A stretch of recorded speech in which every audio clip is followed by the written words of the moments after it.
here we are in 2012, and we have gone through a redistricting process that has been anything but pleasant. But I can remember a redistricting that took place over 7 years ago. The year was 2005, and we inherited our first Republican U.S. Congressman after years of being represented by the Democrats. It was an exciting time for the Republican Party of Hardin County. Even though we were pleased with the way things worked out, I don't think any of us realized then just what a gift the people of the new District 8 were being presented with. A man who would turn out to be readily available to all the citizens of his district, who would represent the people of Hardin County no differently than the people of his own Montgomery County. We all came to know our congressman through his many town hall meetings, his conference calls and emails. His offices in Conroe and Washington, D.C. were always open to us. He was instrumental in pushing through relief for our county in the wake of Hurricanes Rita and Ike. We were so fortunate that our congressman served and still serves on the prestigious House Ways and Means Committee, holds leadership posts such as Deputy Whip and top Republican on the Joint Economic Committee. The bills he has sponsored and his accomplishments are too numerous to mention here today. We are all sad, we really are, that we can't keep this wonderful leader who has stood and fought for our conservative values and has represented us so well in the U.S. House of Representatives. With great pleasure, I present to you our Congressman.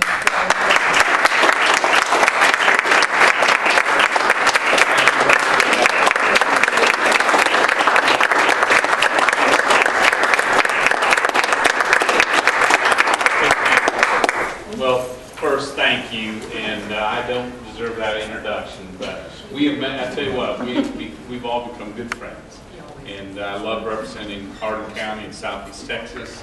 I was just saying to Harold and others that, you know, when I lived and worked in Beaumont as a young man, you know, I had a full head of hair, and, you know, knew everything. Never thought dreamed I'd get a chance to represent this community in Congress. So it's been, Kathy and I would say this, it's been a blessing. And we're with your permission, we're not going anywhere. You know, district may change a little, but you'd allow us to help represent you and continue to work with the new congressman, the new representative. We'd love to be just sort of your plus one, you know, as we go forward. So thank you so much. And thanks for the turnout today. We're doing 5 town hall meetings. As you know, we like to do town hall meetings.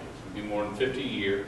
And not just to update you, but my belief is I'm accountable to you, to those that employ me, that I work for. So the town halls are a chance to both update you and also listen about issues on your mind. This town hall today is titled Stop the Tax Hikes, because at the end of this year, we're going to see tax hikes on every income group, on small businesses along Main Street, on retirees in Southeast Texas that are going to be devastating. And so we can't let that happen. So today, I want to give you a quick update. Ken, good to see you.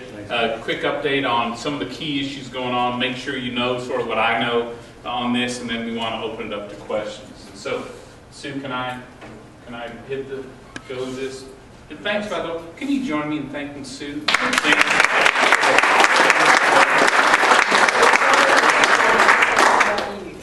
Well, you're kind, and you know,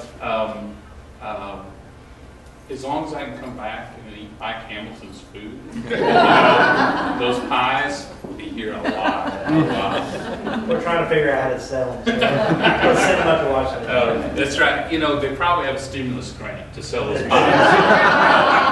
You know, we'll see. No, I'm not kidding. They probably do have it. Yeah, let's talk about the economy, the struggle, and the spending crisis. You guys know that one. End of the year, this is really unprecedented. We've got a tax cliff. We've got all these automatic spending cuts to defense. We've got a bunch of stuff that expire in the debt ceiling vote as well. I want to talk about red tape because we just unveiled the Joint Economic Committee that I run. My counterpart, Jim DeMint on the Senate side, we unveiled a chart today that starts to capture just what small businesses in Southeast Texas have to deal with each and every day. And then finally, what is the future of Obamacare? Let's talk about that. June jobs report, pretty weak, 80,000 jobs. It's the slowest job growth quarter in 2 years. We need 130,000, 150,000 jobs a month just to break even. That's just stall speed is that. So we're way below what we need to be. Business consumer confidence down. You saw today the second quarter economic projections are down 1.5%. Again, 3 years after the recession ended, we ought to be flying at 50,000 feet, strong and steady. We're flying very low and very slow. And so turbulence matters. 41st straight month of unemployment above 8%. That's a record. Fewest numbers of workers in 30 years. We've had so many people just drop out, just quit looking for work. Our unemployment rate, if they were back looking for work the way they ought to be, our unemployment rate's over 11%. So it's actually worse than what it looks like. Economic projections have been cut for this year. And President's recovery, we went back to World War II. There's been 10 economic recoveries since then. And unfortunately, this president ranks dead last, 10th out of 10 in that. We've got to do better than this. If you look at the recoveries in job growth right there, here's the 10 recoveries over the past since World War II. This is where we're at. We're about half of what we ought to be. Here's the economic growth. How's the economy moving? Here's the 10 recoveries. Here we are again, about half the average we ought to be. If we were just average today, there'd be 4 million more people going to work today and not going to work for a job. So we just have to do better than what we've got right now. The unemployment rate, I fought and voted against the stimulus. Thought it was exactly the wrong solution, and we couldn't afford it. We were promised we'd be at about 5.8%. That's where we are officially, but as you know, we're really closer to that. It does not work. Here's a good contrast. The Reagan recovery took a different approach. He basically said, let's get Washington out of the way of the recovery. Let's lower taxes, let's slow down regulation, let's let Main Street sort of grow. And look at the difference in job growth. It's just dramatic than the one we have today. I'm not going to go through this chart. I still want to get some votes someday in this area, so I'm going to skip this chart right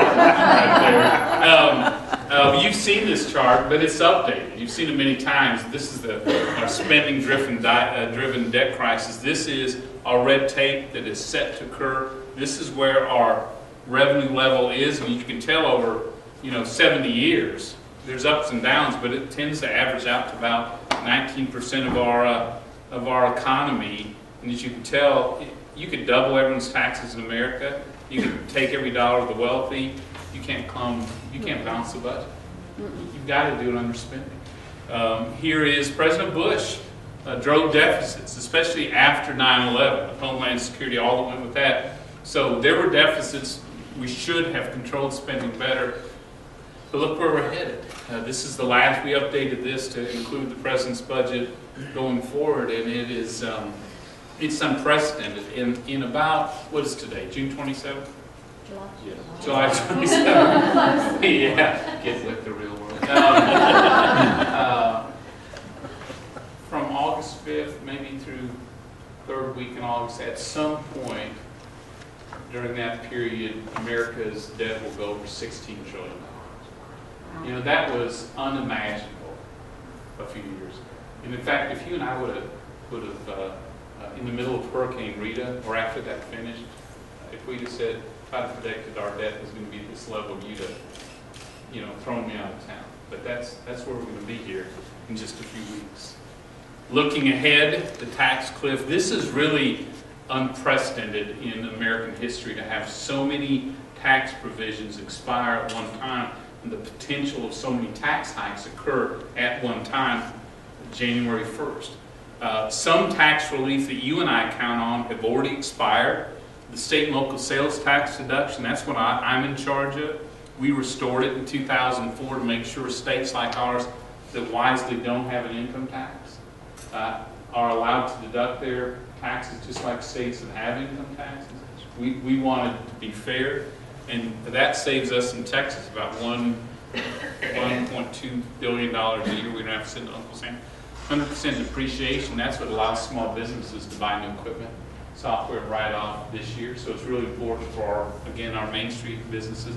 That's already expired. At the end of the year, all the tax relief, all brackets, all rates expire. The alternative minimum tax, which was designed to capture 155 wealthy families in America who weren't paying their fair share.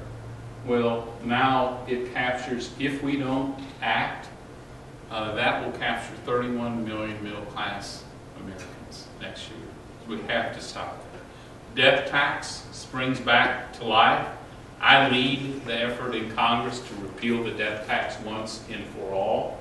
It is still the #1 reason our family-owned farms and businesses don't survive to the next generation. And this death tax, again, can you imagine working your whole life, Sue, with your company to build up a small business or a family-owned farm, be able to pass it down to the next generation. When you die, Uncle Sam swoops in and takes half of everything you've earned. You spent your whole life. It's wrong. And guess how much revenue that thing produces for America? 1 day of spending. Wow. We do all that damage for 1 day of spending. In fact, we just did another Joint Economic Committee released a report this week that showed over the nearly 100 years of the death tax, all the revenue ever collected over that period wouldn't cover the deficit for this year. So all that damage for that little revenue makes no sense at all. It really needs to go. Makes you want to just keep living, don't it? It does, doesn't it? Yeah. Well, I always appreciated J.C. Watts' description of a typical day in America. You get up and take a shower and you pay a water tax, you grab some orange juice, you pay the sales tax, you drive to work, you pay gas tax. At work, you pay unemployment and payroll tax. And on the way home, you pay telephone taxes as you're driving back home, walk in the door, flip on the switch, pay utility tax, use the phone again, pay a telephone tax. At the end of the night, you kiss your spouse goodnight and pay a marriage penalty. On and on and on until you die and we get you at the death tax. I mean, we're an overtaxed nation, in my view. Wow. So then also expiring, a lot of things important here in Southeast Texas, dividends, which a lot of our senior capital gains, which other than Social Security, it's the biggest source of revenue for seniors, will double, and in some cases triple in taxes. The child tax credit will be cut in half. That's important. If you're like me, you're raising kids. Marriage penalty comes back. College tax credit, very important if you're sending your kids to Lamar or Sam or anywhere else. Small business expensing, again, small businesses count every penny. And so if that goes away, more problems. So what's it mean to you? For our constituents, our families, it costs about an extra $3,600. That's how much more you'll write to Uncle Sam next year as a result of those tax hikes. That's why today is Stop the Tax Hike Day. And you think this is just an average person. Retirees, they'll write a check for about $2,000 because of the dividend taxes going up and capital gains. It's really devastating. And as you know, Washington makes fine use of the tax dollars you send to Washington. Doesn't waste a penny. So you know where your money goes. Last week, I was part of releasing a study from Ernst & Young. National Federation of Independent Businesses released a study that they quantified the president's tax hikes. In fact, the tax hikes that sent out yesterday, what it would do to our economy. What they showed was that we would lose 700,000 jobs, mainly because these taxes hit small business people and consumers. The jobs we would lose in Texas alone, 57,000 jobs. We can't afford to send 57,000 people to the unemployment line in our state. And we're doing better than most. Business owners hit with the higher taxes, 1 million of them. Average pay cut, because the economy will slow, because there'll be less investment in America, guess what happens to the average worker? They see their paycheck shrink. Not a lot, but 2% is still 2%, especially when everything is more expensive these days. So since I saw that report, I was thinking, if I came to you today as your congressman and said, hey, I've got a great plan. It's going to cost America 700,000 jobs. It's going to shrink the economy, shrink your paycheck. There'll be less investment in our country. How long would I be in this room before you sent me packing? But that's exactly what these tax hikes do for the country. That's why we need to stop it. You've read about these automatic spending cuts at the end of the year. I'm worried about the impact on defense. And I'll tell you, I have bills to cut spending in defense. I think we waste too much money. The way we buy weapons, the way we spend it, depending on waste money. So this is a dumb way to cut national security. We would lose about 100,000 soldiers, sailors, Marines, and airmen would be separated. Smallest ground force since then, 1940. The fleet would be the smallest level since 1915. Smallest tactical fighter force in Air Force history. What it means for Texas, because we have so many military here, so many bases, lose about 22,000 soldiers here. But here's what's amazing. That's the low estimate. The impact on Texas ranges between 125,000 fewer jobs because we build so much of what the military uses and what our soldiers use.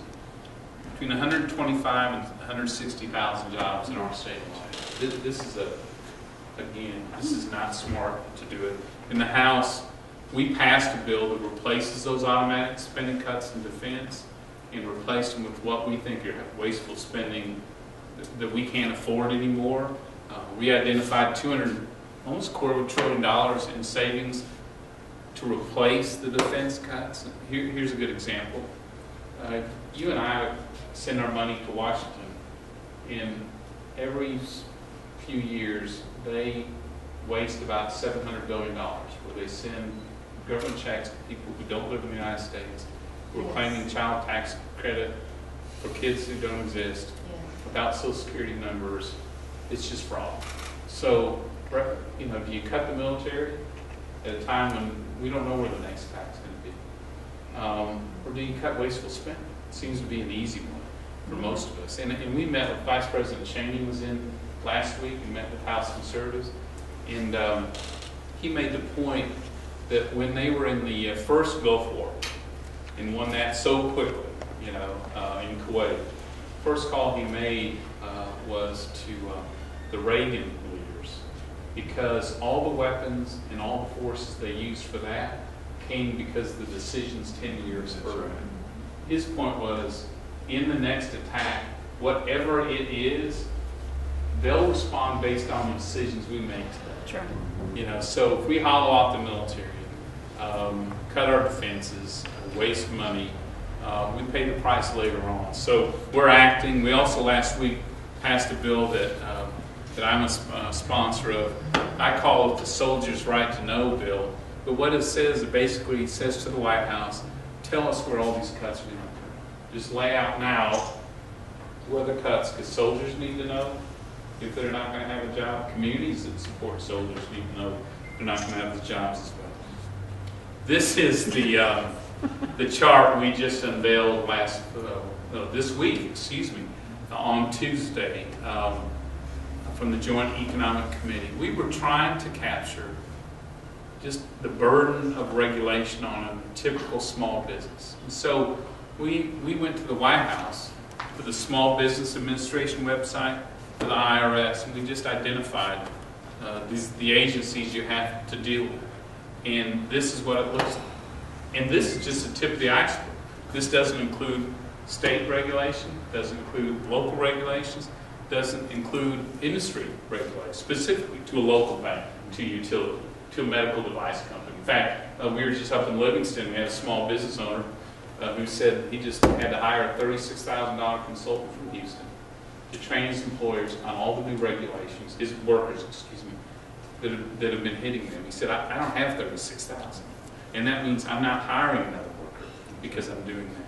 And what this means, though, is that right now we saw a survey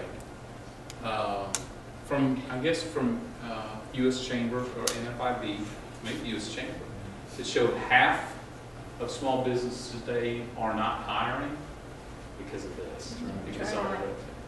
Red tape is skyrocketing out of Washington. Just since New Year's Day, they've added a little over 2,500 new regulations, just since New Year's Day.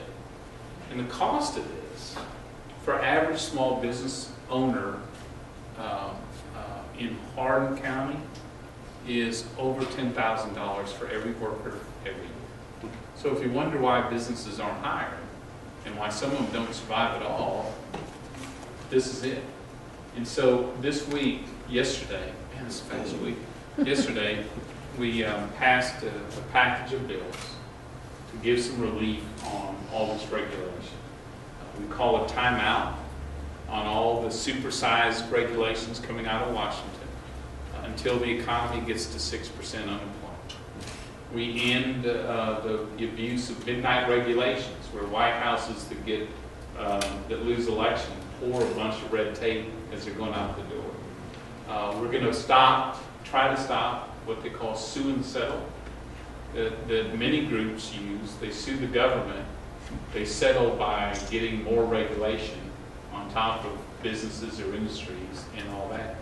And it's a really good package of bills. We know the Senate probably won't even take it up, but I just think small businesses, we need somehow to educate them, lawmakers, on just what this means. And I can tell from my Chamber of Commerce background, you can always tell someone who's never run a small business, because they'll ask you, so which regulation is the problem? Well, we wish there were one, just one. The problem is it's the crushing burden of regulation. And some businesses don't make it because. And this was interesting, our economists, as they were developing this, and again, all they listed were the agencies on the White House's own website, so there's no question about, do they apply or not. But here's the point they made. As a small business owner, you're subject to the same regulations as large corporations. Even if you're starting out on a small level and planning to grow, you must comply with business laws and regulations from the day you open for business. Everyone here who's got a small business can tell you that, but I don't think lawmakers understand.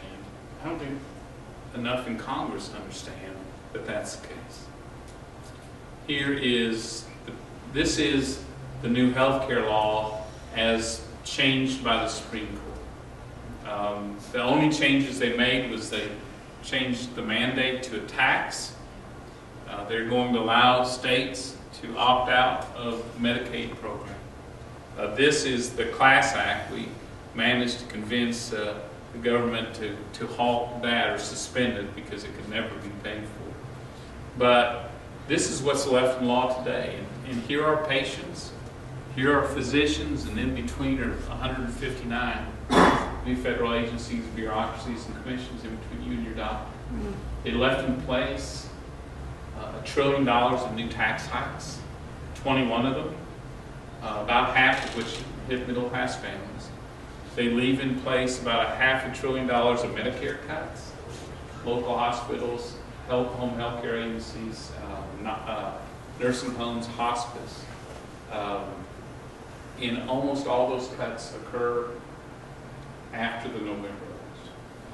In fact, we estimate in Texas, about a third of Texas seniors will be either forced out of their Medicare Advantage plan or you'll pay more to keep the same one because of this plan. And so I still think the president was right to tackle health care costs and reform, but this is not the solution. No. And it doesn't lower health care costs. That's the problem. In fact, it drives it up. Even the best supporters acknowledge. You won't hear them anymore saying, we're going to make health care more affordable, because everything shows it doesn't. I think a lot of businesses, small, medium, and large, are going to end up eventually dropping their health care plans and moving into the exchange. I hope that's not the case, because we'll be subsidizing those plans from that day on. But my guess is when they run the numbers and see what the incentives are to drop and how hard it will be to keep. That's why we need to repeal this and start with a fresh slate. Start with real reforms that drive down costs. We've passed 33 bills to do that. For some reason, they haven't passed the Senate. We could probably go into that, but it's, we just think it's the wrong solution. And there's got to be a better way. Final point, Supreme Court, in that ruling, actually wrote, we are not here to save the American public from their own political decisions. And so, the way, if you don't want that to be the healthcare line of the law, you want something different, November is where you do that. And so November 6th, the three big questions I think that face you and me when we vote. The biggest question is the problem that the government spends too much, or is the problem it takes too little of your income? Because that's at the heart right now. That is the heart of Joe. That's the heart of every fight we're having right now. Do you raise taxes and take more income from people, or do you get your spending under control? I think the election in November is going to decide that. You know, how large a government do you want that you want to pay for?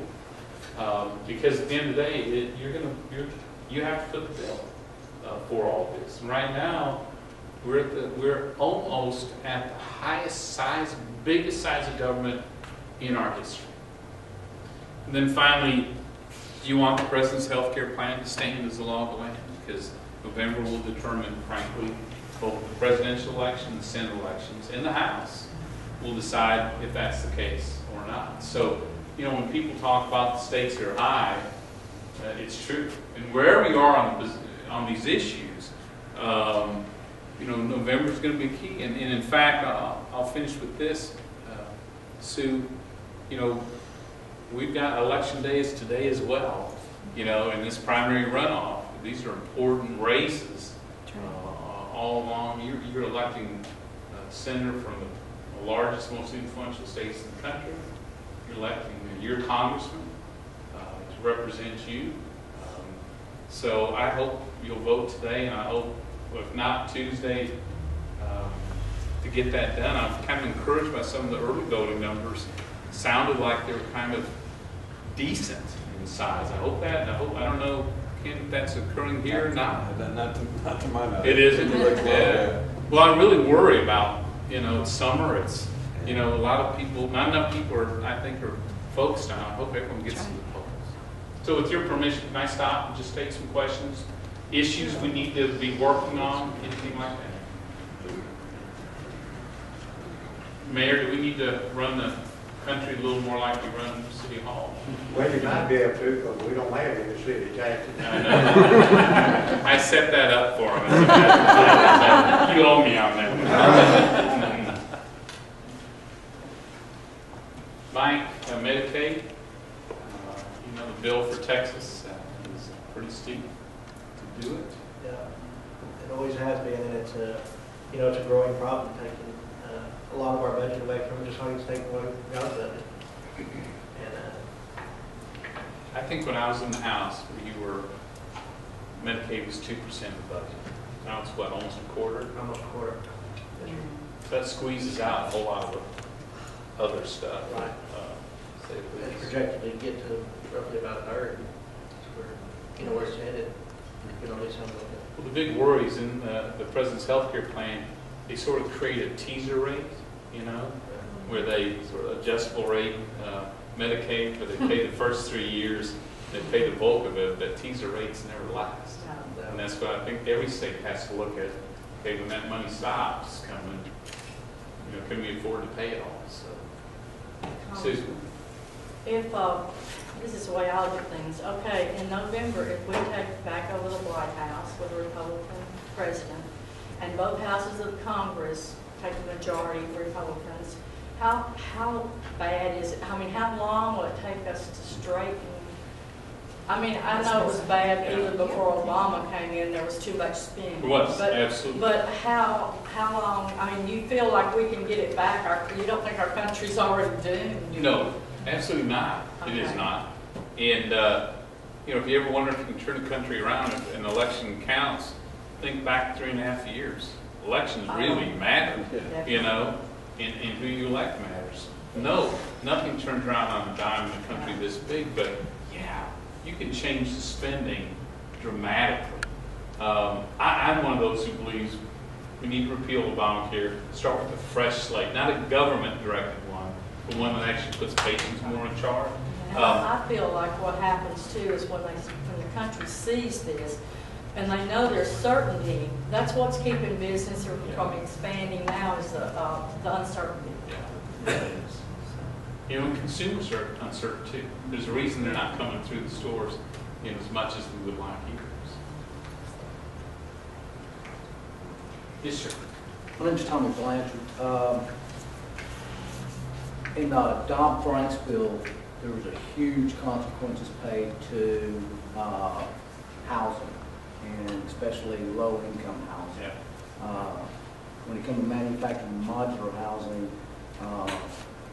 Kevin Clayton, who is the CEO of Berkshire Hathaway's of the Clayton Division Homes, testified at Congress the other day that 40% of the loans that 21st and Vanderbilt Mortgage has done over the past year would not be able to be done with the Dodd-Frank's bill. What percentage? 40%. I believe because it constrains the new right, because of stuff. the high cost of doing the loan, because it recalibrates that loan into a different category to where it becomes a more risky loan and there's more regulation. I can get you the information. Okay. I'm not smart enough to know all the details. I just know it's crushing us. Yeah. It also affects the low-income housing market also, but keep it the same regulations. That was one part of that law that killed it. And the other part of it was the MLO licensing part of it, where, especially in our individual businesses and manufacturers, salespeople, you cannot legally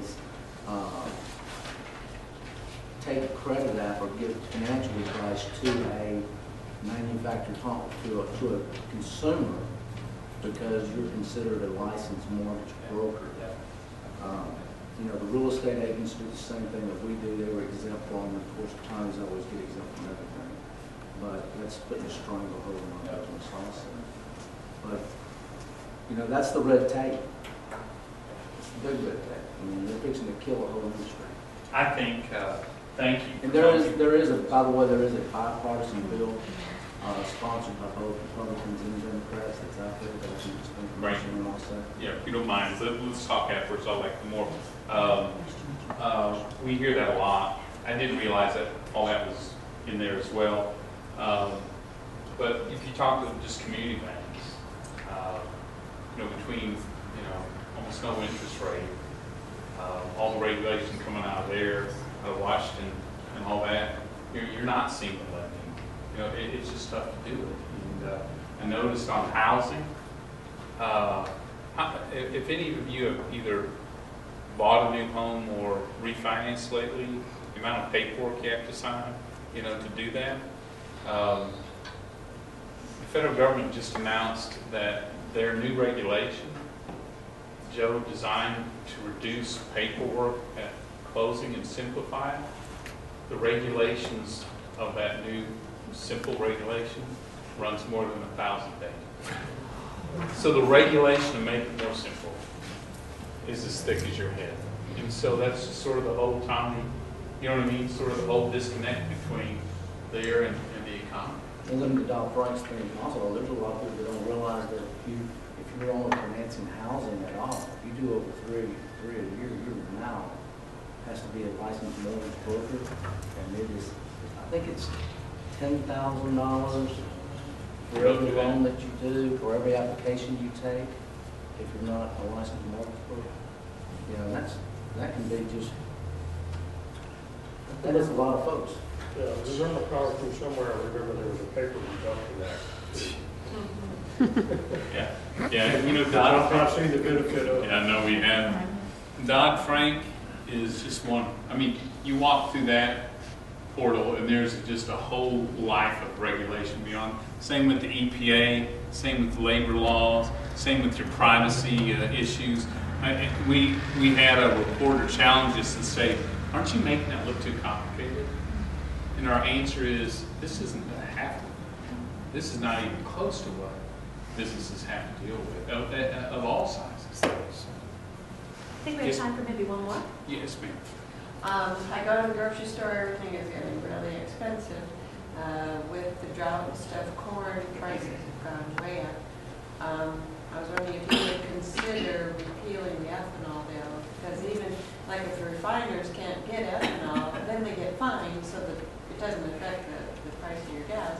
So I would be in favor of repealing the ethanol. I'll more than consider it. I'll vote to do it, okay? I think frankly, any country that relies long-term on making food into fuel, you can tell me, yes, you can drive up those prices. We've got to find, in fact, as you work through your technology, there's a lot of ways to generate revenue that's not food. That's not food. A lot of ways to generate energy that isn't food, and that's what. And we have plenty So of we have it, to so do that. why don't we use that and use corn for food? Can I take you to Washington with me?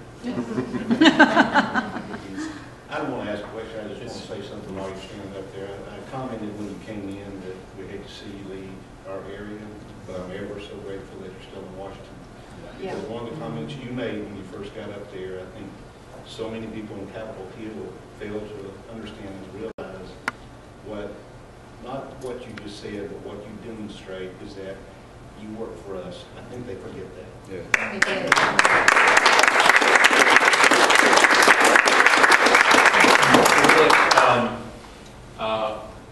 We're going to keep fighting for you. We got, as you know now, we have a lot of issues between now and the end of the year. We're going to stay real close to you on. Any help you can give us at every level on stopping these tax hikes. If you have friends or families in other districts or other states, get them involved in doing that. Because I think some people look at it and go, oh, that's just the wealthy, the millionaires and billionaires. It is not. In a big way, it is not. And again, I think the last 3 years, they've signed into law over $1 trillion, well over, just in Obamacare alone, but beyond that, taxes far beyond that, billions of dollars. Guess how much was used to reduce the deficit? 0. Yeah. The only way we get control is to keep taxes low, allow you guys to make those decisions here at home, and put these guys on the diet. That's the only thing we'll do. But we got to start first with stopping the tax hikes, and then you've got to decide on November 6th what some of those answers are. You know what I mean, going forward. So look, I want to thank you all for being here today. I appreciate our business leaders and owners, our elected officials, Mike and Mayor, our candidates who are here, Stephen, others who are here. Thanks for your interest in all your hard work. Thank you. I'd like to introduce some special guests that we have here today. We have Janice Von Neek with the U.S. Chamber. Okay. And then we have Mr. Paul Beard, who is the chairman of the Sabine Natchez Navigation District. Carol Meehan, the Sabine Natchez Navigation District. And Anderson. I don't know if y'all can remember Clayton. I remember him when he was just a little boy growing up. But anyway, we appreciate it. And Clayton, did you want to? I think there's a few, Congressman, if you have a second, we want to give you a little presentation. Real quick, we're hijacking from Jefferson County into Hardin County a little bit, but we wanted to really extend our appreciation to you and the work you did on the Harbor Maintenance Trust Fund. As you know, it's a tax that's collected and we never give it back. So you've done some great work and you did a great thing, an unlobbied effort, we like to call it, we've been saying it. It's been a while, back in January when you spoke about us by name on House floor in relation to the Harbor Maintenance Trust Fund. So we wanted to give you this resolution of appreciation from our board. Just as a token of our appreciation. Thank you very much.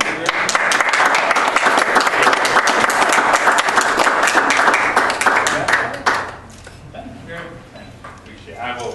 This will have a treasured spot in our office. So thank you very much. And we don't get to vote for you, sir. We've always appreciated your help with us and joining with the other delegates from Texas. Well, Clayton, you can move back to Hardin County. I could. Sue, you had to get that in, didn't you? Yeah, thank you so much. I appreciate it. And Congressman, we have one more. I'm Monique Theory with the U.S. Chamber of Commerce. I'm the Executive Director for the Southwest South Central region. So actually this part of the country is home for me because I'm from Lafayette, Louisiana. So I got to know the Congressman pretty well after Hurricane Rita. We joined forces with the Chamber Southwest, your partners closest to the west, and we'd come up and visit, and we would interchange all the time with each other and exchange ideas and ways to work out. So I've known him and loved working with him and his staff. So, but today, the U.S. Chamber presents the Spirit of Enterprise Award every year to members of Congress who vote with us 70% or more of the time. And this year we had over 248 recipients that were honored this year. And of course, Congressman Brady was one of the honorees, and he was not able to attend the official ceremony, so he's here today. But some of those issues are close to home for all of you that were in the last Congress with the Surface Transportation Bill, which you all are familiar with, and we just had another transportation bill extension earlier this month for 2 years. We also had some domestic energy production issues that were addressed last year, and the U.S. Columbia Trade Act, which is very, very important and near to your heart. I know trade is important to you. So on behalf of the U.S. Chamber and your 100% voting record. Wow.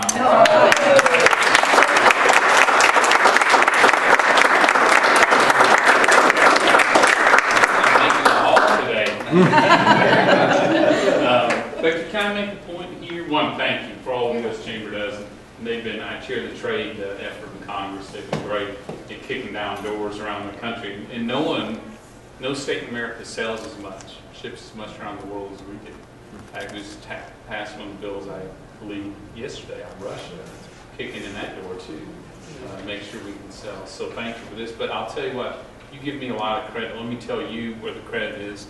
When you look at Tracy and Todd Stevens and Sarah, where's Vita? She's here. You know our team, and they just work, especially with hurricanes, disaster recovery. We're still, I think Todd just finished getting reimbursement the other day from Rita for one of our communities. In fact, we figured out they built the Hoover Dam faster than they sent us money for Rita, something like that. But they do a great job. So again, thank you all very much.